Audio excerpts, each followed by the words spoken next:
This film is based on the book Drugs as Weapons Against Us, the CIA's murderous targeting of SDS, Panthers, Hendrix, Lennon, Cobain, Tupac, and other activists, by John Potash.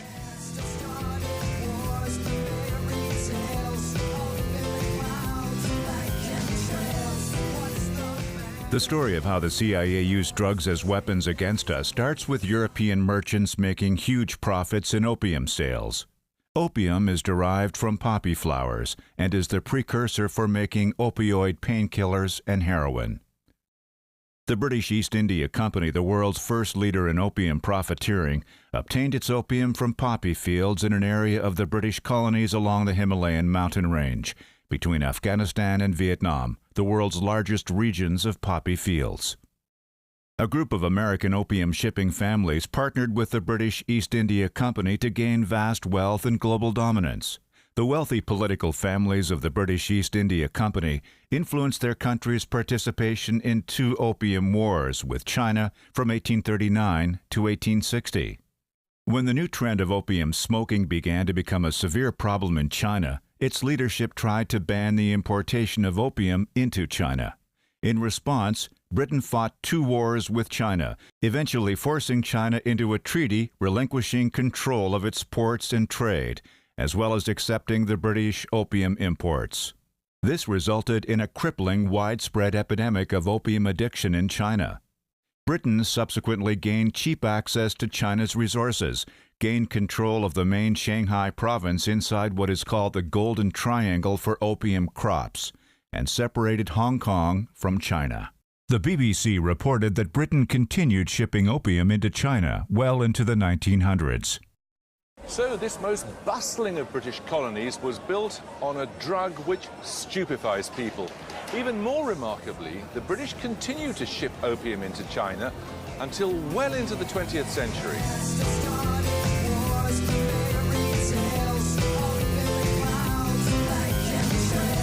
In America, the Russell family rose to the top of all the opium shipping families in their work with the British East India Company in the 1700s.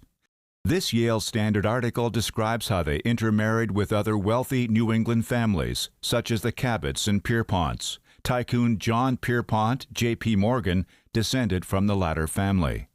This Harvard Business Library Company description details how the Russells became the top opium shipping family.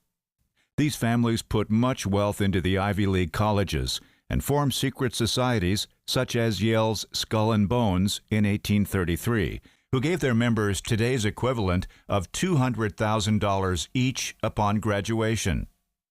New York Times #1 best-selling author James Bradley had previously written the book Flags of Our Fathers, which was made into a Clint Eastwood movie.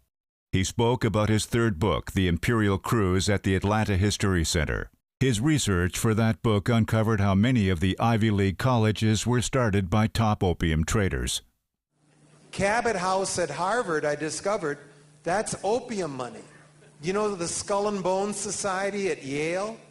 That it was built by and is still supported today by the Russell Trust.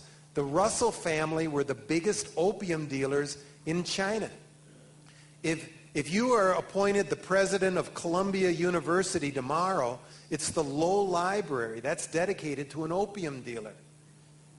The biggest initial benefactor to Princeton University was John Green. John Green was an opium dealer along with Warren Delano out there in Canton. The wealthiest American families' power and influence led them to start three major programs for shaping society at home and abroad. They founded the eugenics movement, they started the Central Intelligence Agency, and they initiated Operation Mockingbird to gain vast influence over people's beliefs via control of the media. Chicago Tribune syndicated columnist Edwin Black documented the history of the genocidal eugenics program that deemed these ethnic groups, Irish, Italians, Jews, blacks, Asians, and Hispanics, as inferior and in need of sterilization, as well as elimination. After World War II, highest-level CIA whistleblower Victor Marchetti, a former assistant to the deputy director, said that the wealthiest white Anglo-Saxon Protestant families started the CIA and placed themselves at the top of the U.S. intelligence hierarchy. British magazine editor Francis Stoner Saunders also detailed the history of the CIA this way. C-SPAN covered Francis Stoner Saunders speaking at the National Archives about how the CIA spent vast amounts of money on foundations that funded virtually all of the well-known American artists and writers for at least several decades after its 1947 inception. She said they did this in an attempt to control the way Americans thought and acted. The US government, through its intelligence and espionage arm, poured huge resources into a cultural propaganda campaign. A central feature of this campaign was to advance the claim that it didn't exist. The CIA was in effect acting as America's hidden Ministry of Culture. Whether they liked it or not, whether they knew it or not, there were few writers, poets, artists, historians, scientists or critics in post-war Europe, and indeed America, whose names were not in some way linked to this covert enterprise. A vital constituent of this effort was psychological warfare. The most effective kind of propaganda was defined as the kind where the subject moves in the direction you desire for reasons which he believes to be his own. It's useless to dispute these definitions. They are littered across government documents, the données of American post-war cultural diplomacy.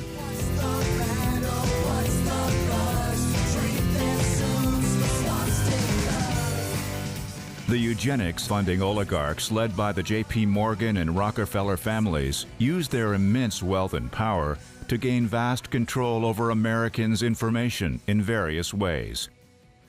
For example, Cal Berkeley Journalism School Dean Ben Bagdikian, in his book The Media Monopoly, detailed how the wealthiest families bought up a majority of the media organizations in the 19-teens before sharing media boards of directors with those in the top multinational corporations.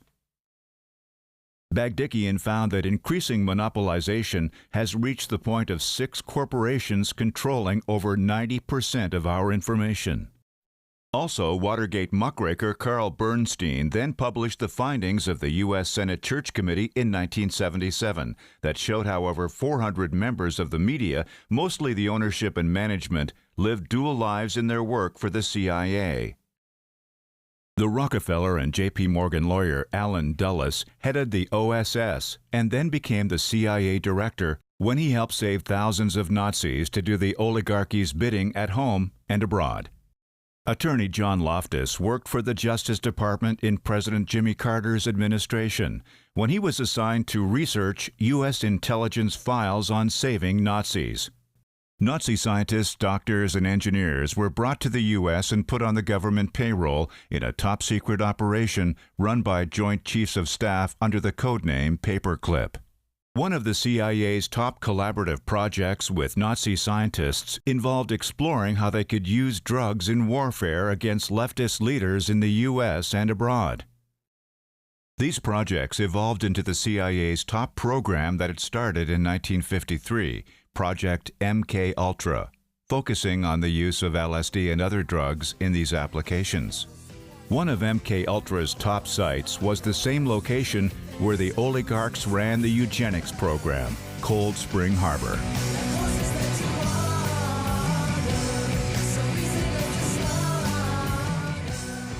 MK-Ultra scientists developed a psychedelic hit list of leftist leaders from Latin America to Africa.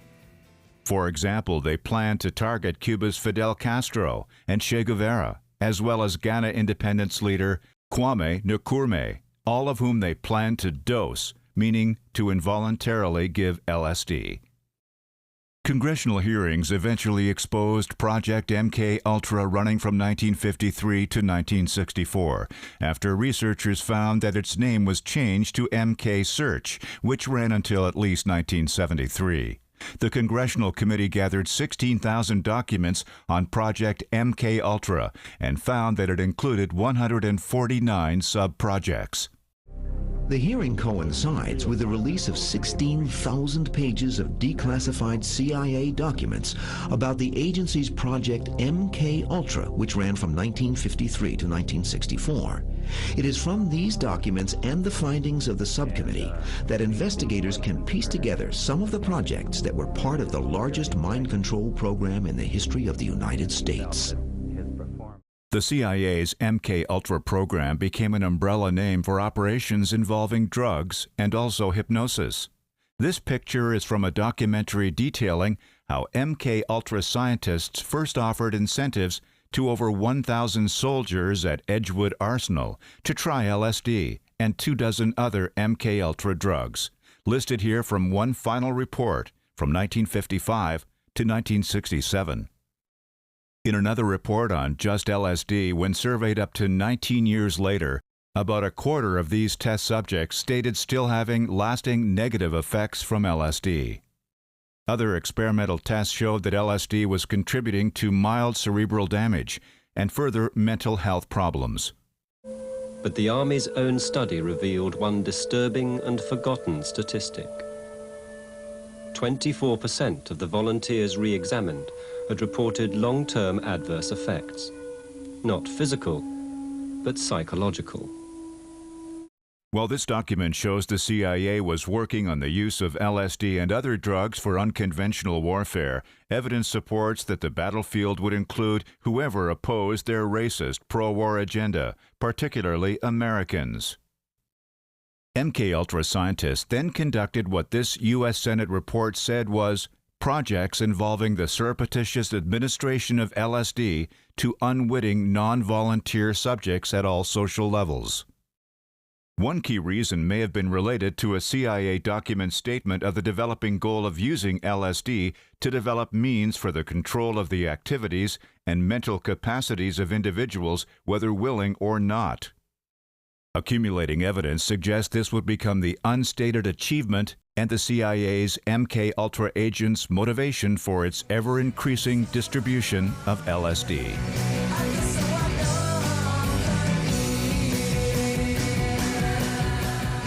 Activist Paul Robeson Jr. has presented overwhelming evidence supporting that the CIA targeted his extraordinary father by placing a psychedelic drug in his drinks.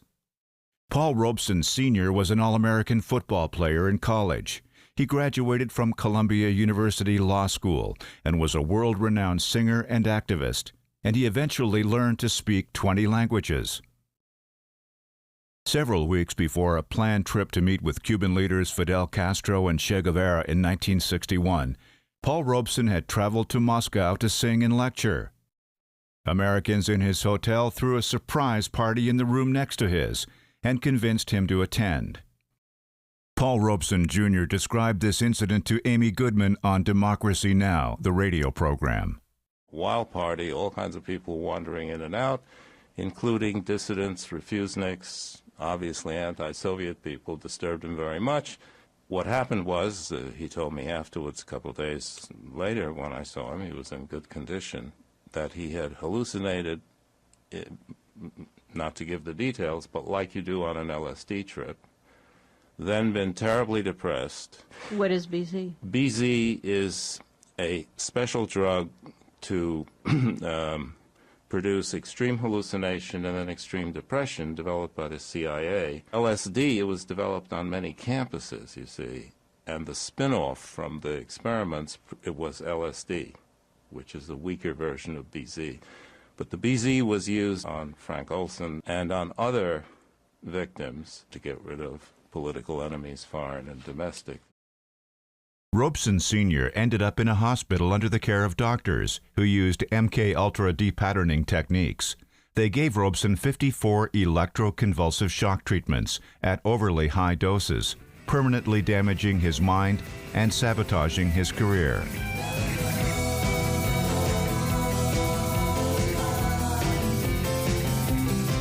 The CIA appeared to expand its work to target the ever-increasing amount of leftist student activists across the U.S. American students had taken up Martin Luther King's civil rights movement with Freedom summer bus rides down south. Students also began organizing to oppose the increasing war in Vietnam. The CIA hid their work on the MKUltra program behind a group it secretly funded out of Cornell University called the Human Ecology Fund. That fund gave large financial grants to over 100 colleges, along with 100 prisons and hospitals around the country. The institutions conducted experiments offering money to test subjects for taking psychedelic mushrooms and LSD. Timothy Leary, seen here, gained the most notoriety from these CIA-funded college experiments. Timothy Leary used LSD and other psychedelics on paid student volunteers at Harvard from about 1960 to 1963, where he worked as a psychology professor. It's spilling out of my head, right onto your plate.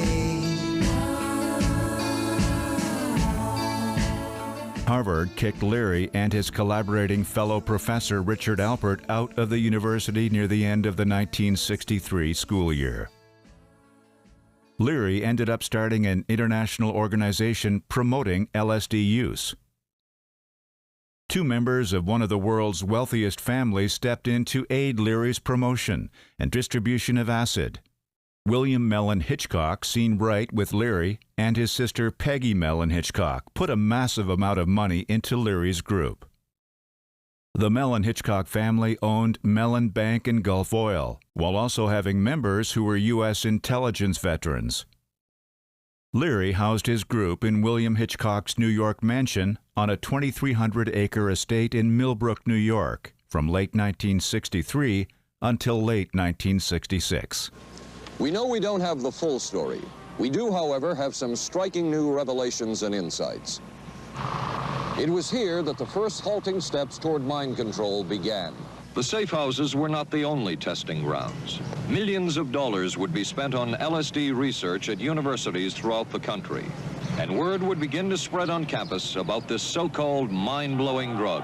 And suddenly, there was the counterculture of the 60s. Dr. Timothy Leary, the 1960s Johnny Appleseed of LSD. The CIA funded and supported and encouraged hundreds of young psychiatrists to experiment with this drug.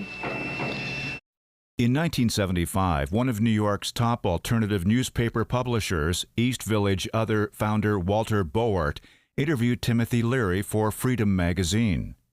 Alex Constantine and the late Jim Keith both reprinted this interview. Leary admitted in 1975 that 80% of my movements, 80% of the decisions I made, were suggested to me by CIA people. I've known this for 10 years, and yes, I was a witting agent of the CIA. MKUltra scientists, doctors, and agents such as Dr. Humphrey Osmond and Captain Alfred Hubbard proceeded to set up shop at the Millbrook estate. They supplied Leary and his cohorts with many different experimental psychedelic drugs. Many of New York's influential leftist artists and entertainers were lured to Millbrook, or eventually convinced by the Leary type of propaganda to try acid. Evidence showed that the CIA and FBI opposed the Martin Luther King-led civil rights movement. These CIA scientist activities were diverting white New York City students, one of the largest sources of freedom riders, luring them to the Millbrook estate and damaging their minds.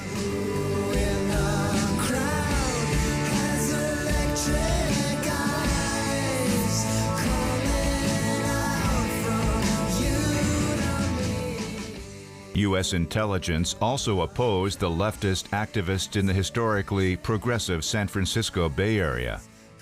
MKUltra targeted students enrolled at the University of California, Berkeley, who took part in civil rights and free speech work by promoting LSD parties. Nearby Stanford University had already been conducting MKUltra experiments funded by the CIA's front group, the Human Ecology Fund. Stanford University graduate writing student Ken Kesey accepted money to try acid as part of that study at a nearby Stanford-affiliated hospital. Within several weeks, the scientists curiously offered their experiment subject Kesey a job at the hospital and gave him keys to the LSD supply. Then they allowed Kesey to confiscate unlimited amounts of LSD. Kesey, a college wrestler who had barely ever been drunk before the experiment, held regular parties with alcohol, marijuana, and acid at his home in the Stanford area. Evidence would come out that this was similar to Leary's MK Ultra Millbrook estate parties.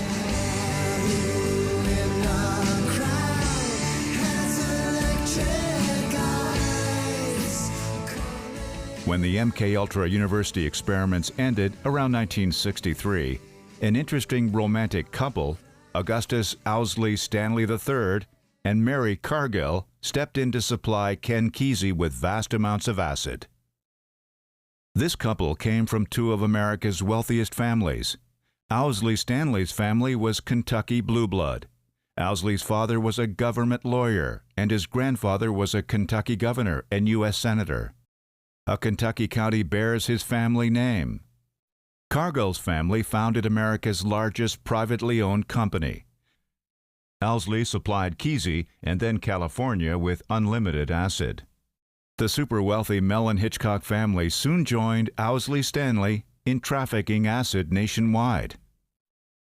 The Mellon Hitchcock-backed new organization, the Brotherhood of Eternal Love, helped make Owsley, seen here with the Grateful Dead's Jerry Garcia, America's largest acid supplier by around 1967. Chemist and engineer Tim Scully assisted Owsley.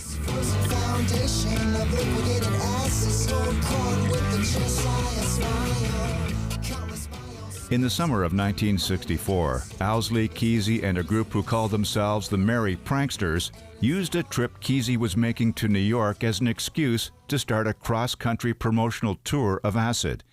Arriving in New York City, they would end up riding through Harlem, New York in July of 1964, around the time of the largest civil rights riot to date.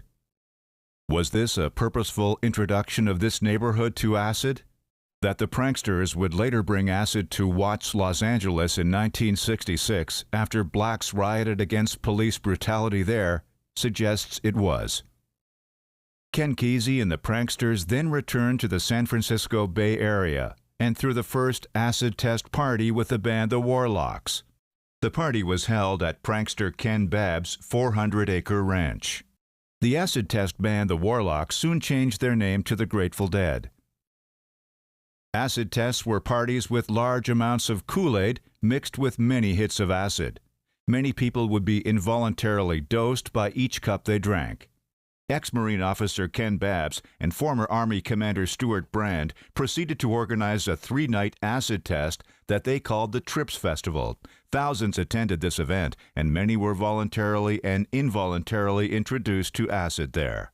One very important aspect of these acid tests came out of a reprinted legal deposition given by top CIA MK-Ultra psychologist John Gittinger. In his book A Terrible Mistake, Hank Albarelli quoted Gittinger as saying that he and several other MK-Ultra scientists had attended the Trips Festival and other acid tests. He said they tried to blend in unnoticed, unlike some other federal agents at one of the parties. This and other evidence strongly suggests that these scientists helped conceive and organize the acid tests. The fact that Ken Babbs and Stuart Brand held important military posts just before coming into the pranksters suggests they and others were undercover MK-Ultra agents. Merry prankster Stuart Brand was interviewed by the media group Big Think and asked, which shaped you more, the military or the merry pranksters? Which was more important between merry pranksterdom and U.S. infantry?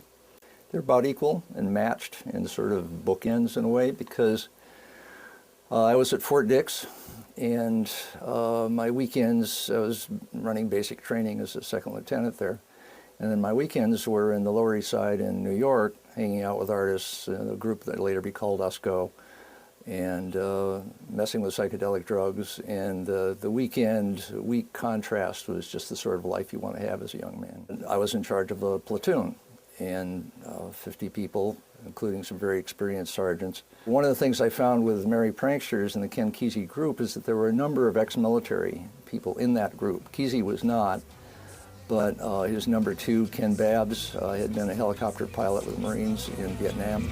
And it's all a part of our grand demise. It's all a part of our grand demise. While Kesey went down to Mexico to avoid possible jail time, Babs Brand and the remaining pranksters organized several more similarly large acid tests. It was then that they held their acid test in the Watts area of Los Angeles after one of the nation's largest ever race riots. Activists alternatively called these race rebellions as people protested and set fires in response to civil rights abuses and police brutality. A pattern appeared to become increasingly more distinct in the similarities between the pranksters' acid test and Timothy Leary's CIA MK-Ultra work against civil rights and anti-war activists. Pranksters introduced acid to college students from the activist hotbed of Cal Berkeley and San Jose State University, along with introducing acid to radical blacks from Harlem to Watts. Pranksters also participated in the first San Francisco anti-Vietnam War marches, urging people to stop protesting and instead to only turn their backs on the war. Meanwhile, the Vietnam War continued to expand. Professor Al McCoy's book, The Politics of Heroin, details U.S. intelligence's vast opium and heroin trafficking from Vietnam to the U.S. Some of the largest opium-producing poppy fields in the world grew in the Southeast Asian Golden Triangle area, bordering Vietnam. Heroin addiction and overdoses were sent soaring in the U.S., as shown in this chart. As this picture shows, heroin produced a huge boost in the American stock market as dirty profits from heroin sales were laundered through profit margins of banks and other stock corporations. Wall Street insider Catherine Austin Fitz described how this worked, as discussed more later. The Golden Triangle in Southeast Asia grew directly out of our covert policies there. Before it had been run by French intelligence with the Corsican Mafia. We took over with our Air America and civil air transport planes, flying in arms to our allies, flying back out with the heroin. The first target being U.S. GIs during the Vietnam War, the second target being the United States itself. Frontline's Judy Woodruff revealed a U.S. intelligence agent's report attesting to their bringing heroin into the U.S. during the Vietnam War. In 1972, a U.S. intelligence agent in Southeast Asia sent a secret field report to Customs. The CIA was, in fact, facilitating the movement of opiates to the U.S. They steadfastly hid behind the shield of secrecy and said that all was done in the interest of national security. End quote.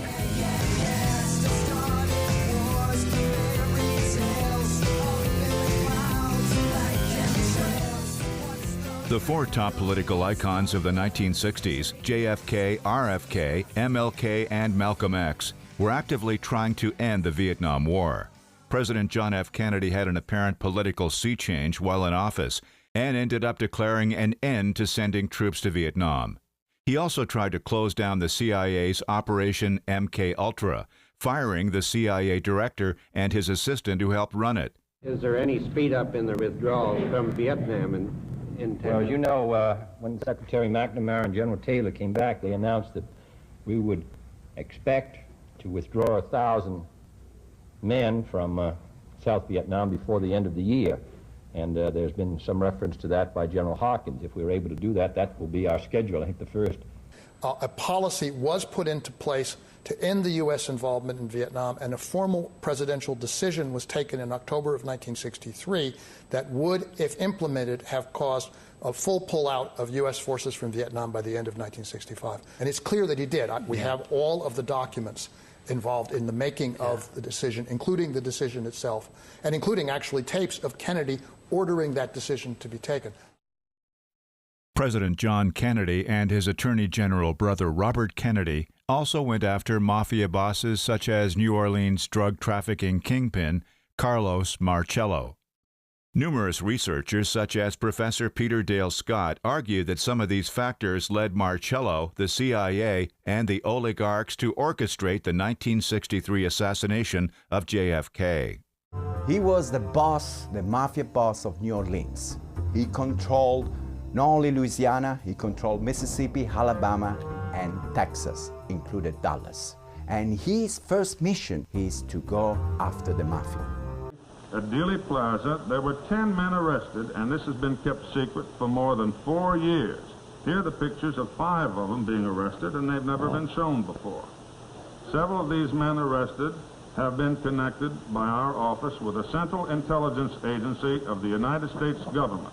I am trying to tell you that there is no question as a result of our investigation that an element of the Central Intelligence Agency of our country killed John Kennedy, and that the present administration is concealing the facts. There is no question about it at all.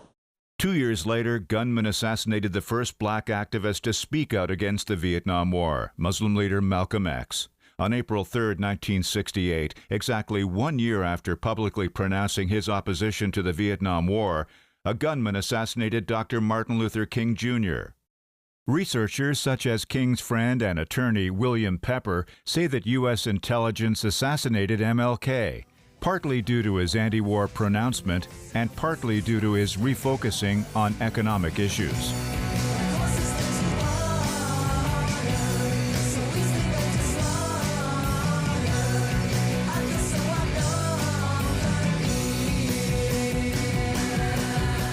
In June of 1968, Senator Robert F. Kennedy won the decisive California presidential primary, marking the likelihood of his winning the Democratic nomination and then gaining the presidency.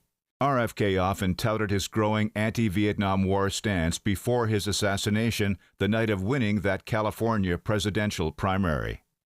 Accused assassin Sirhan Sirhan was grabbed while firing a gun after getting no closer than 2 feet in front of RFK. The coroner conducting the autopsy on RFK held a press conference showing how RFK's fatal wounds came from behind the senator, within an inch of his head. Dr. Noguchi, were you able to determine how far the gun muzzle was from Senator Kennedy's head? One gunshot wound was found behind the right ear. We came to conclusion that the muzzle distance would be a 1 inch from the right ear. Now, how far was Sirhan from Senator Kennedy at the time? I would say approximately from 3 to 6 feet. Where was this guard who was firing his gun? He was standing directly to the side and back of Kennedy. Before these last 2 assassinations, the CIA apparently began cultivating a massive amount of acid dealing and promotion. For his widely praised book, Acid Dreams, Fairness and Accuracy in Reporting, FAIR, co-founder Martin Lee interviewed several undercover agents who reported working in the Haight-Ashbury neighborhood of San Francisco, who described the Haight as a human guinea pig farm. Lee also quoted a source working with the Hudson Institute strategist Herman Kahn, who collaborated with the CIA's MK-Ultra program. He said that Kahn was primarily interested in social control, when Kahn marveled at his own work at creating a similar wasteland in New York City's East Village neighborhood. Kahn predicted an alternative dropped-out country within the United States. This coincided with CIA asset Timothy Leary's mantra, repeated by both alternative and mainstream media worldwide. Turn on, tune in, and drop out. One possible way U.S. intelligence increased the trend of idealistic young people tripping on acid and possibly damaging their minds was to start be-ins. The first human be-in was organized in the same San Francisco area as the ever-larger acid test that turned into the Trips Festival. Researchers Martin Lee and Bruce Schlein said that many of the 25,000 people at the first human be-in were tripping on acid. U.S. intelligence appeared to put an ever-increasing stock into getting rock musicians to directly or inadvertently promote drugs for them. Ernest Hemingway's longtime close friend and editor, A.E. Hotchner, wrote an important book, Blown Away, an oral history of the Rolling Stones rock band. That book included Hotchner saying that in the mid-1960s, the CIA MK-Ultra Deputy Director Robert Lashbrook directed undercover agents to give LSD to British musicians in London. London undercover agent Steve Abrams stated that the CIA released acid to rock groups and that CIA agents were distributing acid all over the place.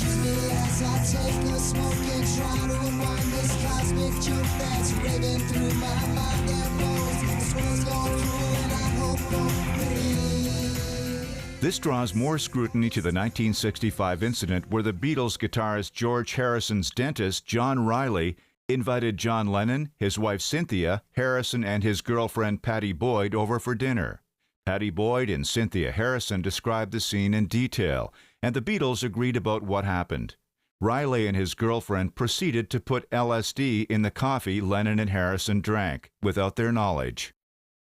When Lennon found out, he was furious. LSD was so new in London, Harrison didn't even know what it was. Was Dr. Riley linked to the CIA's MKUltra program or the collaborating British Tavistock program? How did you first get involved with LSD? A dentist in London laid it on George, me, and our wives without telling us at a dinner party at his house. He was a friend of George's. Cynthia and Pattie and myself were having dinner at this guy's house. Lysergic acid diethylamide 25. I didn't really know what it was. 2 years later in England, a man dubbed the Acid King, David Schneiderman, pictured on the left here with Rolling Stones guitarist Keith Richards, convinced Rolling Stones lead singer Mick Jagger to try LSD for the first time. At a party in guitarist Keith Richards' home that year, Schneiderman convinced Jagger to try acid, and then police came and arrested Richards and Jagger on drug charges, without arresting Schneiderman, who had many drugs on him. It later came out in London's Daily Mail newspaper that Schneiderman worked undercover for both the FBI and British MI5. Others eventually got John Lennon and George Harrison to use acid again over the next 2 years, before Harrison disavowed acid in 1967. Why did Lennon and Harrison take acid again, along with the other Beatles, Ringo Starr and Paul McCartney? The answer might lie in the Laurel Canyon area of Los Angeles.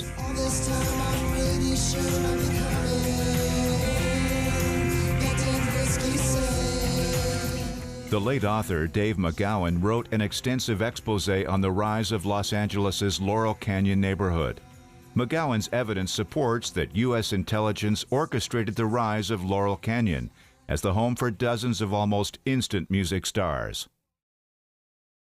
The canyon appeared to give rise to the hippie image itself. The U.S. Air Force already had vast personnel in Laurel Canyon with a highly prolific movie studio called Lookout Mountain Laboratory. It produced a staggering 19,000 classified movies and film projects with top actors, directors, and producers who all signed confidentiality oaths to not reveal the films at Lookout Mountain. Lookout Mountain Laboratory was a top-secret U.S. Air Force installation nestled up in Laurel Canyon, the existence of which remained unknown until fairly recently. Even then it morphed into a film studio at some point and was said to be the world's most complete self-contained film studio. Dave McGowan found that virtually all the Laurel Canyon musicians and most of the actors came from top military parents or military backgrounds. For example, this picture shows a clean-cut Jim Morrison with his father, who captained the naval ship that caused the Gulf of Tonkin incident, starting the Vietnam War. John Phillips came right from the military into musical stardom with the Mamas and the Papas. Some of these Laurel Canyon celebrities were also part of America's wealthiest families, such as David Crosby of the Van Cortlandt family, as well as a media-propagated dance instructor, Vito Policus, who was Barbara Rockefeller's cousin. It gets so much attention and it shines. You have yours and I have mine. Final key members of the scene were Charles Manson and his followers. Many women walked around naked at sex and drug parties that included top actors such as Peter Fonda and Jack Nicholson, luring the Beatles and countless other musicians to take acid and use other drugs for the first time or more. Vito Policus collaborated with prominent Laurel Canyon musicians in promoting drugs. The Beatles' Lennon said his and Harrison's second time taking acid was in Los Angeles at a party organized by top-selling musician David Crosby of the Byrds and Crosby, Stills and Nash, near the Laurel Canyon neighborhood. Paul offered a glimpse of why he tripped the first time when he said peer pressure was strong to take acid. And the second time we had it in LA, which is different. Well, then we took it deliberately. And then, well, we just decided to take it again in California, yeah. And the three of us took it, Ringo, George and I think maybe Neil, and a couple of the Birds, you know, that, what's his name? The one in the Steels and Nash thing. You know the Birds? BYRD? Crosby and the other guy who used to be the leader. And Peter Fonda came. So when acid came round, we'd heard that you're never the same. I was rather frightened by that prospect. I thought, just what I need. So I delayed, you know, because of a lot of peer pressure. The Beatles went on to promote acid through their albums and movies such as Magical Mystery Tour.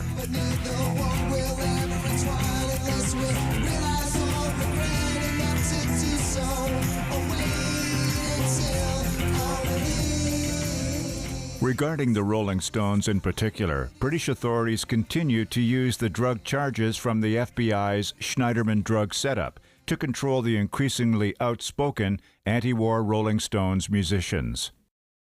There were a number of leaders who believed acid was anti-revolutionary and in conflict with their anti-war and anti-racism work. Columbia University SDS and its leader Mark Rudd, seen here speaking to a student crowd, represented this opinion. Rudd led the Columbia University anti-war building takeover, the first event of its kind nationally.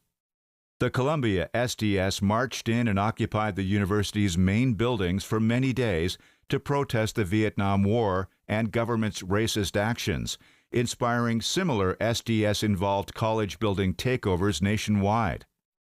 SDS then enlisted Mark Rudd to talk at schools around the country to raise money for SDS. We have closed down 4 university buildings, 3 of which usually have classes. We've had mass meetings of 800 and 600 people respectively.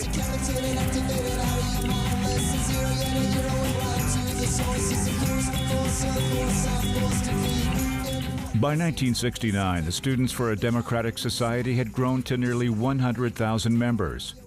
At one of their national conventions that year, a division arose between 2 factions in the group, including a first faction believed to be infiltrated by undercover agents that instigated the breakup of SDS.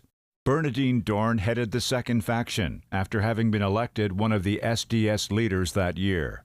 This was the culmination of Dohrn's good anti-Vietnam War and anti-racist organizing in the 1960s. Since we've been finding out about the organization of SDS, we've always been quite willing to talk about We'll talk about socialism anywhere, in the streets or in the Senate, anywhere, you know. I'm Mike Klonsky, National Secretary of SDS, and this is Bernardine Dohrn, Inter-Organizational Secretary. So you do what you were doing. Is there a communist faction making a big power play for SDS at this time? Is there any communists back here? As a law school student in Chicago, Dohrn also played a part at a Chicago be-in, while other SDS activists had also become increasingly more sympathetic to acid. She, Mark Rudd, and others seen here had formed a new political faction that they called the Weathermen. At that convention, Dohrn emotionally followed up on a fractional debate by leading a walkout of many SDS members from that convention, permanently splitting up the nation's largest anti-war organization. Whether Dohrn's use of acid played a distinct role in this event is uncertain but suspect.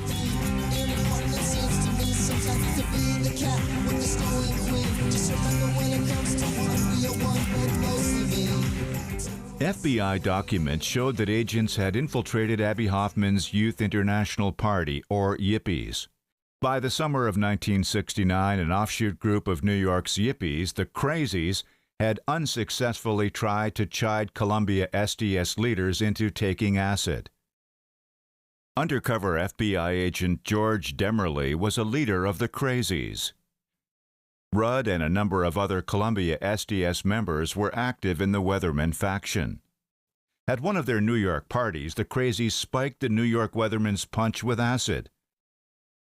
Once they got Mark Rudd and the New York members tripping, the Weathermen disavowed their stance against acid and ordered all New York Weathermen to take acid. The CIA's MK-Ultra work infiltrating groups and pushing LSD would later come out in a U.S. Senate committee report. Some newspapers, such as the Washington Post, covered it ever so briefly before never seeming to mention it again. The Weathermen came from parts of former SDS chapters around the country, as well as from undercover FBI training bases, as some FBI agents infiltrated the group. Mark Rudd, Bernadine Dorn, and other Weatherman leaders started showing the effects of acid in the following months by acting very irrationally. They invaded high schools and held teachers, purportedly to liberate students. They bullied money and meals from people on planes. They got arrested in a Days of Rage rampage in Chicago. And at a December of 1969 national convention, they bragged about not reading any books in over a year and lauded the Charles Manson group for their gruesome murders of wealthy Beverly Hills residents.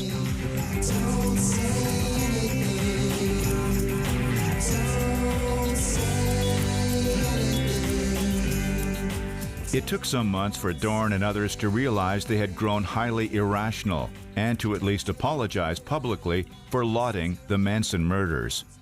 By this time, the Weathermen had changed their name to the Weather Underground for feminist reasons, and they appeared to start sobering up a bit as they became a militant anti-war vanguard group. Anti-war activists had begun strategic bombings of institutions linked to the Vietnam War and racism in 1969. These activists planted dynamite with timing devices and then called the building managers to have them cleared before the bombs exploded. The Weather Underground's leadership cell risked and lost some lives participating in at least a couple dozen of these bombings from 1970 onwards. Compatriot groups conducted similar bombings, numbering in the thousands in 1970 alone. It should be kept in mind that this was in reaction to America's war in Vietnam, killing over 2 million people, including several 100,000 young Americans. There were 3 early morning bomb blasts on the West Coast, 2 at military facilities and 1 at a courthouse. Bill Stout narrates. The worst blast was at the Navy and Air Force ROTC building on the campus of the University of Washington. The 32nd bombing of the year in Seattle. Really 2 bombings, 2 charges, which went off almost simultaneously shortly before 3 this morning. There were warning calls to the police, who got a janitor out of the building just before the explosions. Across the nation, between January of last year and April of this year, a total of 4,330 bombings have been reported. In the state of California alone, the average is now 20 bombings a week. Occasionally, far-right extremists are responsible, but leftists and radicals are most often to blame. Kill me again, kill me with love, make it hurt worse this time. The deeper the wound goes into the heart. The CIA had Timothy Leary capitalize on this radicalization of so many young people. Leary gave up the turn on, tune in, drop out. He instead declared unity with the radicals and told them all to live their lives dosed on acid, while further stating that radicals should be dosing others. The Mellon Hitchcock-funded Brotherhood of Eternal Love flew Leary to Algeria. There, the Black Panthers' National Minister of Information, Eldridge Cleaver, had set up a Panther in Exile chapter. Cleaver had escaped near assassination and further persecution by staying in Algeria with his wife, National Panther spokesperson Kathleen Cleaver. Several New York Panther leaders, amongst many other Panthers, had joined him there. In deference to his solidarity with the Weather Underground, Eldridge Cleaver first welcomed Leary. Here's Cleaver before he took a more militant stance against Leary. Now, these people who are walking around seeking freedom and liberation through drugs, I think they are illusionary allies, that they're not really helping us. Martin Lee reported how that quickly changed, and Cleaver soon put Leary under house arrest, due to Leary having brought 20,000 hits of acid to Cleaver's Panther encampment.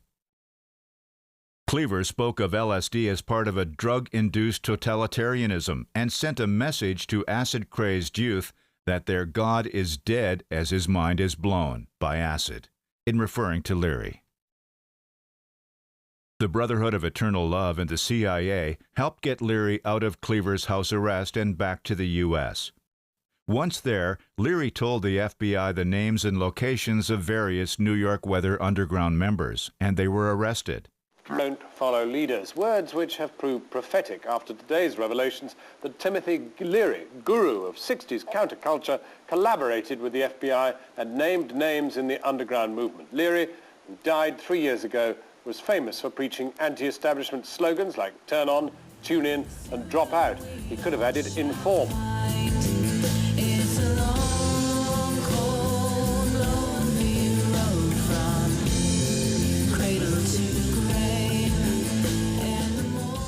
By this time, a man named Ronald Stark worked with the Mellon Hitchcock's Brotherhood of Eternal Love. High-level British police detective Dick Lee found that Stark and his group produced and distributed hundreds of millions of LSD hits to the international masses. Stark helped set up acid laboratories on several continents. Italian police arrested Stark, but an Italian judge who tried to prosecute Stark on drug trafficking was murdered. The next judge released Stark due to numerous proofs that Ronald Stark was actually a CIA agent, working for the American Secret Services since 1960. An Italian parliamentary commission investigating Stark's drug trafficking operation also confirmed his work for U.S. intelligence. Stark was the biggest source of underground acid at one time in the world. And he ends up being released from jail in Italy after a certain point under the most strange circumstances, where a judge says that Ronald Stark, the evidence shows, has been an agent of the U.S. Secret Services from the 1960s on. Therefore, we cannot keep him in jail. Writer Martin Lee presented this information to many 1960s activists and artists. He reported that a surprising number of counterculture veterans endorsed the notion that the CIA disseminated street acid en masse so as to deflate the political potency of the youth rebellion. Famed writer and ex-heroin addict William Burroughs concluded how the CIA hurt young activists in emphasizing LSD makes people less competent. Also commenting about acid, former SDS President Carl Oglesby said, "If U.S. intelligence bodies collaborated in an effort to drug an entire generation of Americans, then the reason they did so was to disorient it, sedate it, and depoliticize it." Meanwhile, U.S. intelligence continued trying to use musicians to promote drugs. Rock star Janis Joplin's fiancé Michael Raymond had told another girlfriend that he worked for the FBI. The FBI also had a file on Joplin. Details of Raymond's career supported his FBI work. Raymond got Joplin hooked on amphetamines before she cut off the marriage plans when she found out he was already married. Joplin further announced on TV in 1970 that she was going to do several large, unprecedented concerts for peace, raising money for anti-war activists. This never happened, as she had developed a heroin habit, and as she was trying to stop, she unknowingly bought an unusually pure dose of heroin that killed her. Janis's sister Laura said that rumors persisted that the CIA had arranged for Janis's death. Like there's a couple coming off in August, the 6th, I believe, and the 9th. The 6th in Philadelphia, in Shea Stadium, and the 9th in Philadelphia. Peace festivals that Peter Yarrow sort of throwing together. A lot of groups are contributing their services, and they're going to give all the bread to peace candidates, you know. They've got some real straight people to administer it, so it isn't a ripoff, you know. I see you. I see you at the door. Another rock icon, Jimi Hendrix, also died in 1970. Both the American and British media had smeared Hendrix in describing him as a rampant drug user who died from choking on his own vomit after using heroin. Top biographer Shapiro and Glebik describe Hendrix as someone who wrote his best album, Are You Experienced, without any drug use. They say he first tried LSD after making the album and only tried heroin a couple of times, not liking it. Shapiro and Glebik also say Hendrix's manager, Mike Jeffrey, formerly worked for British intelligence as an MI6 agent, who inserted himself into Hendrix's life and controlled him. Details of Jeffrey's life support that he continued working undercover for MI6. The FBI was also involved and had Hendrix under constant surveillance. This was likely due to Hendrix's support of the Black Panthers in 1970, since the FBI targeted the Black Panthers with their counterintelligence program known as COINTELPRO. And a program called COINTELPRO, which was a surveillance and assassination program, and it led to the murder of 28 Black Panthers. And they learned from those documents that Jimi Hendrix had been put on a security index established by the FBI to have him and everyone else on that index rounded up and placed in detainment camps in the account of a national emergency. Various government files on activists have shown that the FBI's counterintelligence program targeting was joined by the CIA's Operation MH Chaos. Hendrix's fiancée, Monica Danneman, said Hendrix believed Jeffrey set up Hendrix's first drug bust for possession of marijuana.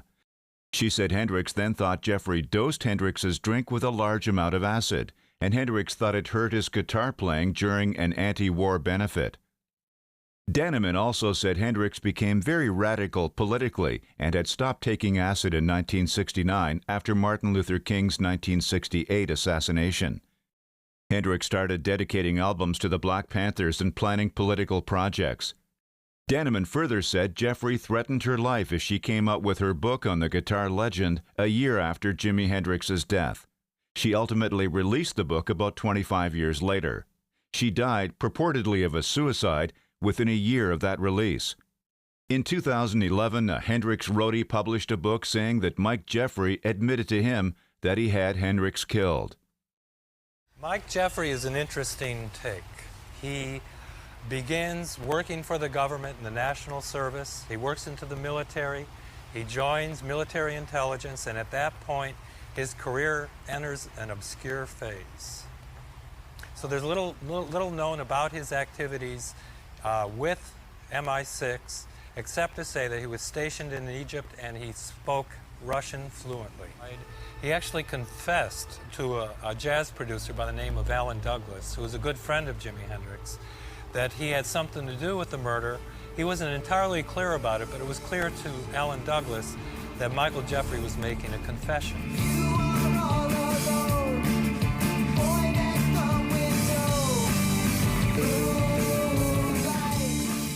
From the late 1960s onwards, another top musical icon, Beatles lead singer John Lennon, started getting much more political. For example, he participated in anti-war actions and supported Black Panther leaders. In reaction, U.S. intelligence increased their targeting of him. In the 1970s, John Lennon took about 5 years off from the public spotlight to raise his second son. By 1980, Lennon came out of his hiatus with 2 albums and an announced plan to lead a march of striking port workers. Mark David Chapman fatally shot Lennon that year. In 1989, British attorney and crime reporter Fenton Bresler published his 7-year investigation of Lennon's murder, titled Who Killed John Lennon? Bresler concluded that the CIA used MKUltra techniques involving psychohypnotic drugs and hypnosis to have Chapman murder Lennon. Lennon told Paul Krasner, the editor of The Realist, if something happens to me, it wasn't an accident. Here's what John's son, Sean Lennon, said about his dad's assassination in 1998. He was dangerous to the government. These pacifist revolutionaries are historically killed by the government, and anybody who thinks Mark David Chapman was just some crazy guy who killed my dad for his personal interests is insane, or hasn't thought about it clearly. Veteran British music writer Phil Strongman came to the same conclusions as Bresler. He additionally found that a Cuban exile CIA asset, Jose Joaquin Sangenes Perdomo, gained work as the doorman at Lennon's apartment and aided in the murder. Bresler and Strongman's copious amounts of evidence exposed CIA training programs for local police departments. They also uncovered that an Atlanta police officer trained Chapman in shooting and provided him with deadly hollow-point bullets, with which Chapman killed Lennon. And we know the FBI had a 300-page file on Lennon. Much of it remains classified for national security reasons. The doorman at the Dakota that night was Jose Perdomo, a veteran of the CIA's botched Bay of Pigs invasion, a professional hitman who worked closely with convicted Watergate burglar Frank Sturgis on the CIA's payroll. Power to the people, heard that before. Free Mumia Abu Jamal. On a different domestic war front, U.S. intelligence used many tactics to accomplish their documented goal of neutralizing the Black Panthers, including murdering Los Angeles and Chicago Panther leaders. In murdering Chicago's Panther leader Fred Hampton, it came out in court that an undercover U.S. intelligence agent first drugged Hampton's drink before police shot an unconscious Hampton in his bed in a raid on his home.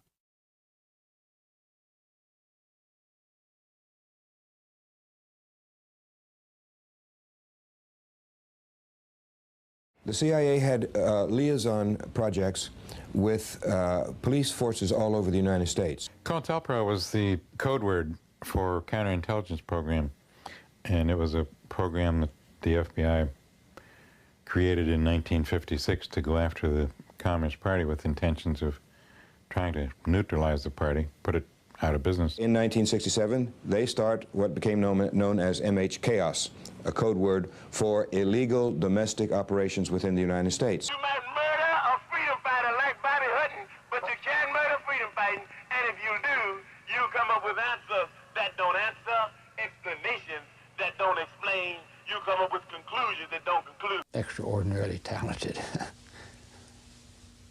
21 years old.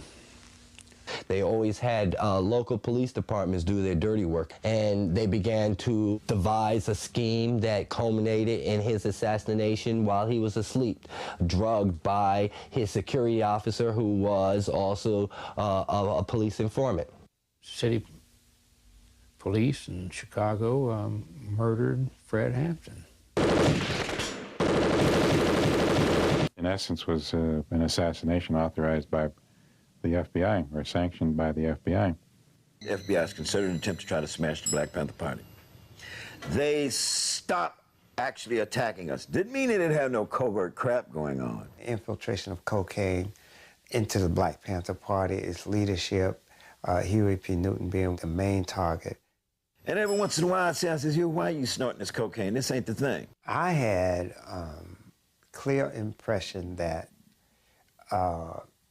chemical warfare would be utilized against the Black Panther Party. We had taken a position in our rules against anyone shooting heroin and narcotics found would be immediately dismissed from the Black Panther Party because we essentially were anti-drug in our operations.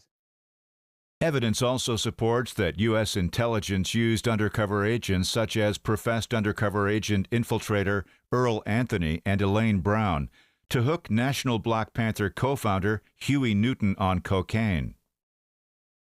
L.A. Panther leader Geronimo Jijaga Pratt and National Panther leader Kathleen Cleaver identified Elaine Brown as a U.S. intelligence agent who also admittedly had top CIA undercover agent Jay Kennedy as her lifelong advisor. Pulitzer Prize-winning MLK biographer Dave Garrow said Jay Kennedy was a CIA informant, as confirmed by CIA documents on Kennedy. Brown sued Cleaver and Pratt for libel, but the suit was dismissed. MKUltra was what you might call a research program by the CIA to determine if psychotropic drugs, mind-altering drugs, might be used for intelligence purposes, either for chemical warfare or the neutralization of targets. See, you have to remember, if you read some of the COINTELPRO documents, they had a psychological profile on Huey, on me, on Eldridge. I had the distinct impression consistently from 1971 that Ms. Elaine Brown was a highly placed intelligence operative inside the Black Panther Party. I think Elaine Brown came in through Earl Anthony, and she followed the same course of devious type of activities. So I'm saying all this to say that they got involved with people and caused a lot of problems, but we was aware of it. We just wasn't aware of the extent that the LAPD, the federal government with its COINTEL, the CIA, FBI, we wasn't aware to the extent that these people were involved. She acknowledges in her own words in her book, Taste of Power, that in fact she had been educated, groomed, taught at the hands of a longtime Central Intelligence Agency operative, J. Richard Kennedy. So many party members literally have told me they believe this, that this woman was connected some kind of way and got step by step, piece by piece, got Huey hooked over into some notion that he could get more money behind the scene if he step by step methodologically demised the Black Panther Party. John Stockwell, former station chief of the CIA in Angola, he said, well, I want to say this to you very clear. The Huey P. Newton that people see today is a direct result of operations run by the Central Intelligence Agency to ensure that he would turn out the way that he is. Huey P. Newton was never the same. Got no more blood to give me, y'all. Let go of Mutulu Shakur. One-time Harlem Panther leader Afeni Shakur had moved in with Mutulu Shakur in the 1970s after she gave birth to future rap icon Tupac Shakur in 1971, seen here. Mutulu obtained a degree in acupuncture and was one of the first people using it to treat drug addicts, as assistant director of Lincoln Detox in the Bronx. The city tried to close the clinic down in 1978 before someone killed its director, Richard Taft, and made the bizarre but seemingly symbolic move of inserting drugs under Taft's skin. They did a poor job with it as he died before the drugs could enter his bloodstream. Someone also used the same strategy to murder the clinic's lawyer, Stanley Cohen. Cohen had also been representing Black Panther Assata Shakur regarding a New Jersey shooting incident where Mutulu's brother, Black Liberation Army founder Zaid Shakur, was killed by police. We went to interview Dr. Mutulu Shakur, who had cured thousands of drug addicts with the experimental treatment of acupuncture. We found him in an underground prison. The Young Lords Party and the Black Panther Party wanted every municipal hospital that serviced the poor in New York to have an acupuncture experimental center inside of their drug program. And because we were the first, we became targets. 100 policemen came to the Bronx and arrested us and took us away from the center. Activists linked to the Weather Underground, including Bernadine Dorn's sister Jennifer, and activists linked to the Puerto Rican version of the Panthers, the Young Lords, worked at Lincoln Detox. When New York City police actually blockaded Lincoln Detox, Mutulu Shakur and the rest of the staff were forced to work elsewhere. A group deemed the Multinational Task Force by some and the Revolutionary Armed Task Force by others decided to fund health care in the Bronx by expropriating money from banks. One of their armed robberies of a bank truck in 1981 led to the fatal shooting of a cop and a Brinks truck guard in Nyack, New York. A massive police sweep led to those caught at the scene, including Black Liberation Army members and Weather Underground members who were driving the getaway truck. Mutulu Shakur was falsely charged with masterminding the operation and went into hiding. To the people heard that before. Free Mumia Abu Jamal. Got no more blood to give. Hear me, y'all? Let go of Mutulu Shakur. In 1986, after 5 years of being a fugitive, the acupuncturist and Republic of New Africa co-founder Mutulu Shakur was caught by the FBI. Shakur was not charged with direct involvement in the crime of bank robbery, but only conspiracy involvement in the crime, despite no physical evidence to support the claim. Mutulu was also charged with springing Assata Shakur from jail, after which she was granted political exile status in Cuba. Mutulu was convicted and sentenced to decades in prison where he remains, despite being scheduled for mandatory release in 2016. While Mutulu was in hiding in the early 1980s, his wife, Harlem Black Panther leader Afeni Shakur, struggled financially trying to raise her son Tupac and her daughter Sechua. A drug dealer, Kenneth Legg Saunders, entered Afeni's life and got her hooked on crack cocaine at this time. I tried to forget all the pain, insane in the game. I tried to forget, trying to make a dollar bill out of some change. Legg Saunders worked with Nicky Barnes, who was an assistant to one of the first black New York drug kingpins, Frank Matthews. Professor Clarence Lusane wrote that 9 people supplying drugs to Matthews had their drug importation charges dropped due to their CIA ties. The New York Times then called Matthews' successor, Nicky Barnes, Mr. Untouchable due to all his legal charges that were dismissed. This and other evidence supports that Saunders worked as part of a U.S. intelligence drug-dealing network that inserted him into Shakur's life to undermine her activist work. In the 1960s, Chicago gang leader Jose Cha-Cha Jimenez converted his Puerto Rican gang, the Young Lords, into activists. Jimenez was in recovery from a drug addiction. Jimenez shadowed Black Panther National co-founder Bobby Seale for a month to learn how to replicate some of the Panther programs for the Young Lords. Police began targeting the Young Lords, trying to frame them with drug possession charges. The Young Lords spread to many other cities, with the biggest chapter arising in New York. The ghetto streets, everywhere is the same. I tried to forget all the ghetto BGs trying to make them a name. In the 1970s, activists had helped end the Vietnam War, and U.S. intelligence shifted its attention from the Golden Triangle to other drug-producing regions, such as Latin America. The CIA had helped relocate thousands of Nazis after World War II. Some of the Nazi scientists brought to the U.S. continued their studies of psychedelic drugs as part of the MK Ultra program. Many more Nazis were resettled in Latin American countries, particularly Bolivia, Argentina, and Chile. These Nazis helped build alliances with the largest coca plant farmers down there and aided them in backing coups against leftist leaders to gain control of those countries. For example, in 1967, Bolivian-based genocidal Nazi Klaus Barbie helped the CIA murder Cuban revolutionary Che Guevara in Bolivia before leading a cocaine coup in that country by 1980. American CIC decided to smuggle Barbie out of Europe to get rid of him, to hide him. With the aid of American officials, Barbie is smuggled to Bolivia, where he lives comfortably for the next 30 years.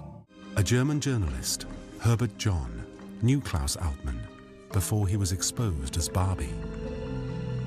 When the Nazis arrived in South America, 50,000 after the war, they set up a network. They taught the police, the military, security forces, how to enrich themselves.